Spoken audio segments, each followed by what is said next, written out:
Hello guys, welcome back to Plansword.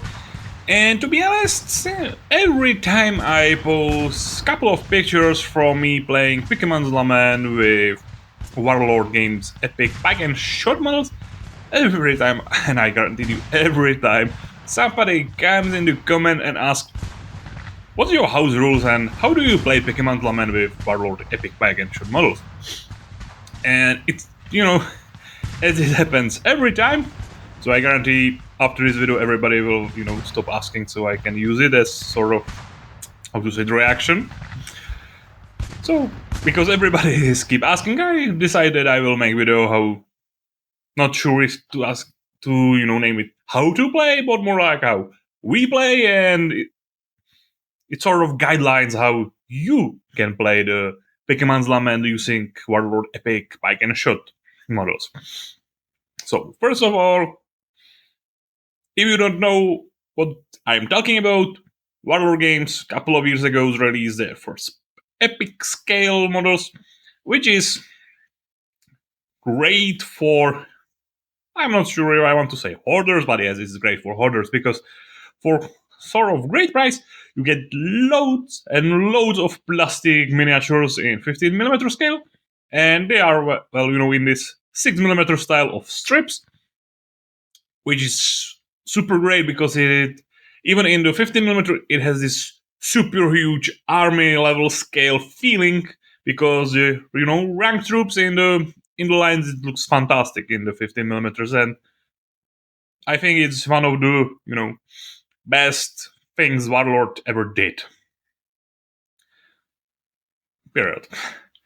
So it's sort of affordable, great looking, easy to paint, win-win. But if you don't want to play, the super large games, like it's Pike and Shotte was intended, or all of these, big games from Warlord like Black Powder and Hall Caesar, you can play smaller games. And we decided the best start would be Pikemans Lament. Pikemans Lament is sort of 30 years version of the famous or infamous, depending who you ask, Lion Rampant for No Mercy. And to be honest, I'm not a big fan of the original Lion Rampart. I quite enjoy the colonial version, and I decided to try the 30 Years War version with the Epic Pike and Shotte models. In Pikemans Lament, which was originally as 28mm large skirmish game, the standard unit has 12 guys. As this large scrimmage, for every casualty, you put one guy away. But what's important is that the unit has two states, basically. It's at full strength, which is, basically 7 to 12 guys. It's at full strength, it has 12 attacks. It's fresh. And it has the second state, which is, we could say, broken damage, whatever. I'm not really sure how it's, called in the rules. And if it gets under half of the strength, so 1 to 6 guys, it's not really surprising, half of the attacks. So the unit is always having 6 or 12 attacks. So if you are with me, it basically means that you need two types of, or two bases for the unit, and that's where the Epic Warlord games come in, because for the basic Pike and Shotte Battaglia in Warlord Games, Pike and Shotte rules, or Epic Pike and Shotte rules, you have two bases of pikemen, front and rear rank, and one base of the musketeers on the sleeves of the pike.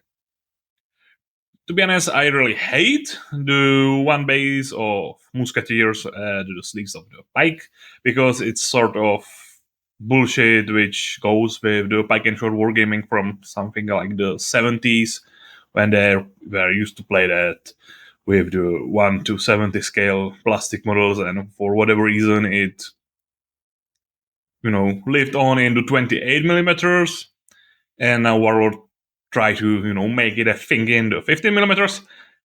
But in reality, the musketeers has deep ranks as the pikesmen, so it's more realistic and better looking if you also use two bases of musketeers. same as the pikes. Now it's more realistically and historically looking, and now it's working really well for Pikemans Lament, because when you have two bases of the units, that's what you need for the Pikemans Lament. Because you have two bases, that's a full strength unit. When you get the 6 casualties, well, you just take one of the base away. Now you have one base, and it's clear that now that's the half strength unit. It's easy. It's super easy. And you can play with that basically with 0 house rule. We try to play it this way to something like 40 points. It is something like 10 units. And really you need 0 house rules. You can just play it by the book. You just need to use some casualties or dices to mark the rounds. Casualties, call it whatever you want. And voila, you can play it with 0 house rules. And since you are not, moving with 12 single base guys or sabot bases, whatever, but you just have 2 bases for each unit, it doesn't really,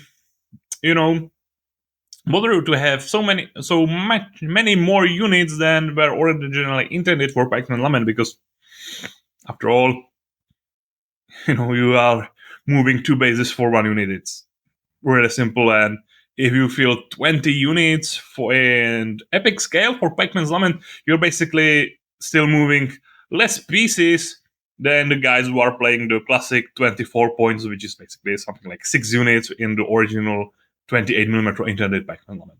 So you can play without basically 0 house rules. But after a couple of games, you will probably, be wondering if there is something you could, house rule little. So we decided to try a couple of house rules. Some we played already, some we are, planning to do. First house rule we tried is doesn't really, I would say it's not really about the scale, but we decided that the pistols on cavalry will be 7 inches instead of 6.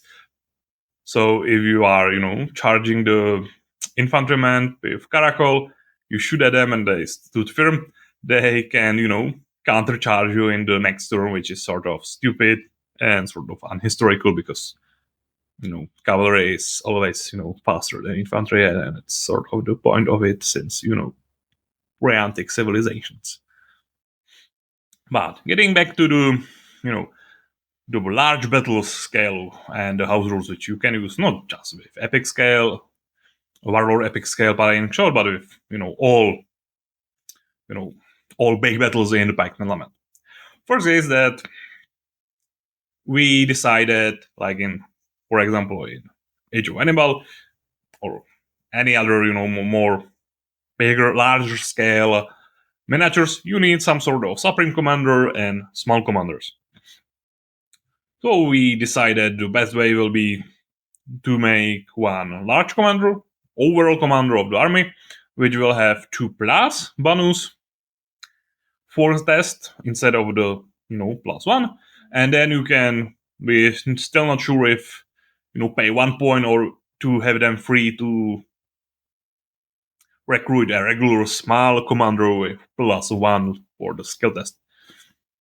And in sort of epic context, for the small commander, just use the the base intended for commanders in Pike and Shotte, Epic Pike and Shotte. And for the overall commander, I pick the base for the artillery guns and put more guys in it, and now it's clear that that's the overall commander. Again, it's easy, really simple, but brings more flavor. And after all, if you have more units on the table, you will quickly you will find out that one commander is not really enough, and it's basically not even historically accurate or stuff like that. We are toying with 2 versions. One is for free for all by commanders and write them as you want. Other is sort of making small. It's the Same way how the large battle in Saga works, that you will make sort of divisions or wings or call it whatever you want. And, for example, you will buy five cavalry bases, and they will sort of works, independently as their own army with their own small commander, which will have just buff them. And for casualties and stuff like that, it will just work for this division. We will want to try it if it will, works better, or if, not to overcomplicate things. But for time will show. That's the, leaders and commanders. Another, house rule is, and we will, it's working together with the stuff I told earlier, that you could brigade stuff in, brigades or divisions or stuff like that for movement activation. Because if you don't know, the Lion Rampant engine, which is in core of Pikemans Lament, you activate units. When you fail the activation, your turn ends, your opponent's play. I think it's interesting mechanic. I have nothing against it. Okay. But in the Pike and Shotte era, where, you have these tight formations marching, it sometimes, feel odd that you move with your musketeers, and then the pikemen who should, provide pike cover for them, they just stop because, well, you failed your activation test, and the formation sort of. So we want to try if it's way better if you brigade. Again, I'm using the word brigade to sort of put together, not just to make actual brigade troops to make the famous pike and shot formations. Everybody knows that you have the pikemen and the center and the musketeers at the wings or sleeve or whatever you want to call it. We also want to try make tercios with this style, but my buddy who is playing tercios need to step up his painting game, because in our idea the tercio in the epic scale should be 8 bases of pike and 8 bases of musketeers, which is, if you want to fill it as an army, is lots of bases, because you need something like 3 to 5 tercios to make it sense or something. So now you are talking about 100 bases, and that's not so easy to paint. So I'm not blaming you, Dave. I know you're trying. So, and getting back to the point, we want to make these formations, and if you, group them together, you will roll just one movement activation. So basically, you move the whole tercio to Pike and Shot Battaglia as one entity, because it's sort of, you can imagine it with the Battaglia, but in the tercio, the moment that you move one of the one of the musketeers, then one unit of the pikesmen, and now with the other pikesmen, sort of fail the activation, and now you have this weird stuff at the table. It wouldn't look really good. So again, not a simple house rule. Band units together, activate them for movement together. Again, nothing, groundbreaking, but it would be, has more historical flavor. It would look better on the table, and I think that's important. And basically, now I want to talk about last 2 house rules for the larger games, or bigger games, or smaller scales, whatever. And one thing is the flanks and rear.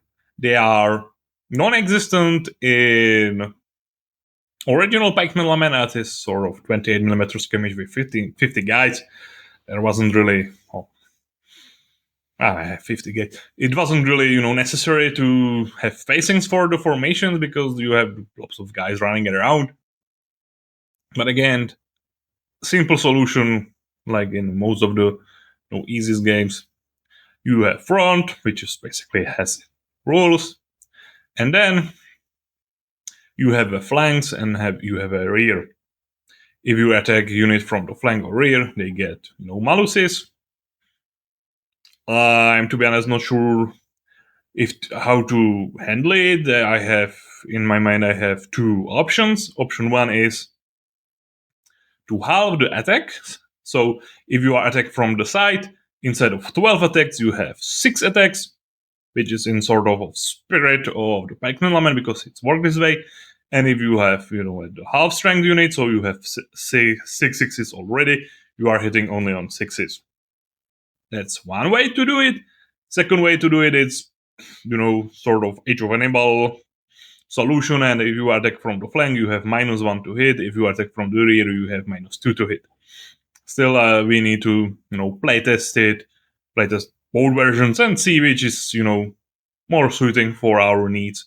But you are well free to, test it yourself, which of the versions works for you, if any.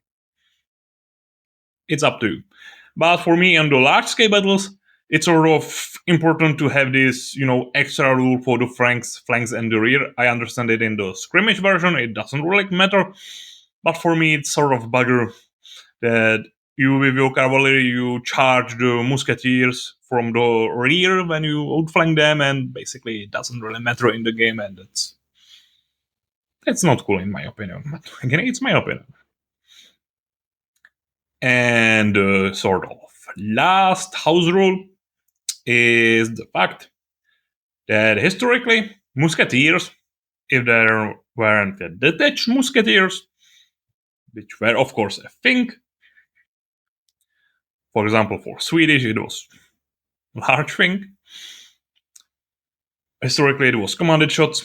In the Pikemans Lament, like it's from 28mm game, it's sort of they are sort of this 6 guys skirmishing around it. Not really historical, but I understand that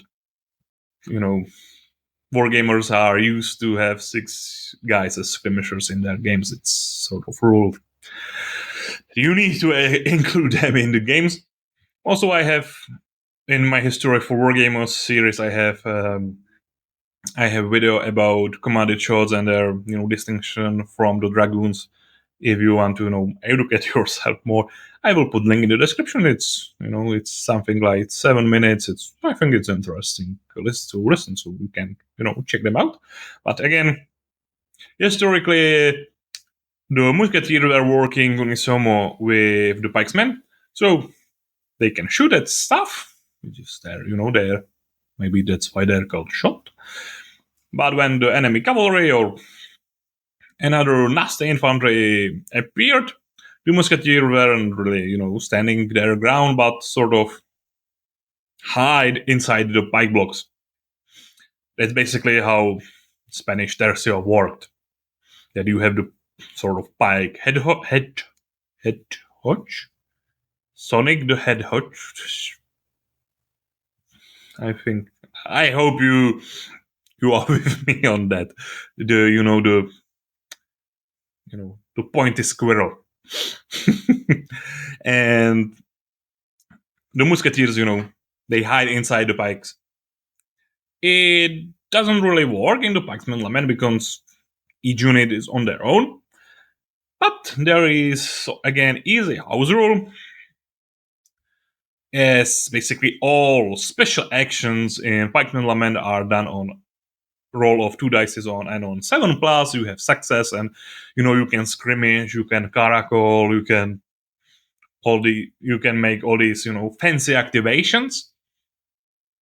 Musketeers, which are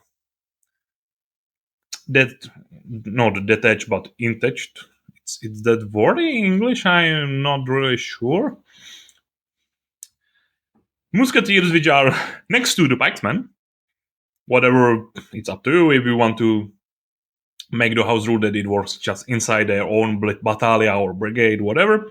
If they are next to the pikesmen and the cavalry is charging them, you will roll the classic 7+ test, and if you do, they will sort of move back a little, and the cavalry needs to charge the pikemen. It's up to you. You can toy it with it if you want to also give them some sort of skirmish shot at the charging cavalry or not. That's again up to you. If it's not, too strong, depends. But again, it's, I think, easy rule. Cavalry attacking musketeers, which are, next to the pikemen, you roll on 7+, they sort of hide in the pikemen, cavalry needs to attack the pikemen. And you need, as historically is accurate, your pikemen next to your musketeers so they can, screen them and cover them from the enemy cavalry. I think it's in the spirit of the, historical accuracy. And with the 7+ skill, it's clearly in the spirit of the rules. Again, I understand it wasn't included in the original skirmish 28mm rule set, but I think it's sort of, needed for the larger scale battles. Yeah.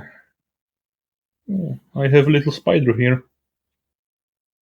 Go out, little boy. I don't want to squeeze you. By mistake, of course. No, it's playing dead now. So, off from the spider, back to the Pikemans Lament. And I think basically that's all. So I think we talk about basing, we talk about commanders, we talk about formations, we talk about flanks in rear, and about the musketeers, hiding in the pikes, which is basically all I want to talk about. So if you ever ask me again on Facebook how to play or how I play the Pikemans Lament with Epic Pike and Shotte, I can just, go and post you this video. Or if you find it in the wild, I think I'm not sure it's how to tell it. I am damn sure there's not something, revolutionary or, extra visionary. It's basically it's just 4 house rules and one hint how to base stuff, which I think is clearly obvious for anybody who has experience with Epic Pike and Shotte and Pikemans Lament, but maybe it will help you. Hopefully it will. I also hope it was entertaining for you. And if you don't know how to play it, I hope it sort of helped you. So if it did, don't forget to like or leave me something in the comments so I know you try it, or if you have some input or your own experience with playing Pikemans Lament with Epic or other smaller scales miniatures, well, leave it in the comment. I will be happy to read it and know other wargamers experience or insight into problem. And don't forget the most important thing. After all, it's playing with toy soldiers, and the most important thing about it is to have fun, not just you but your opponent. So don't overthink stuff and just generally have fun. That was Spotan's War, and hopefully see you on the next one. So don't forget to subscribe so you're sure you don't miss it. Yeah, bye guys.